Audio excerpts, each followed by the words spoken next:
দিদি কালকে বিয়া বাড়ি যাবো, ব্লাউজ কিনা দিবা কালকা?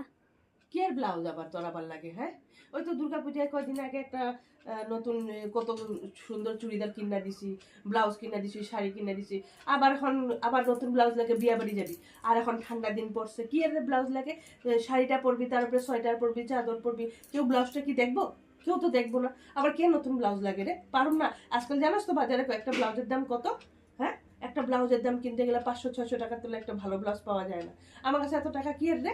হ্যাঁ, কি আর এত টাকা?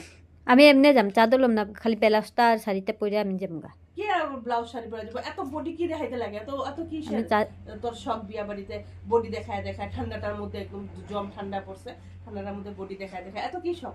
হ্যাঁ, আজকাল মেয়ের উপরে দেখিস নাইটের উপরে শাড়ি পইরা দুনিয়ার ঘুরতেছে, বিয়া বিয়া খেয়ে আয়া পড়তেছে। হ্যাঁ, আমি এত পারুম না ব্লাউজ ব্লাউজ কিনা দিতে, বুঝছস তো? এত আমার কইস না ব্লাউজ কিনা দিতে।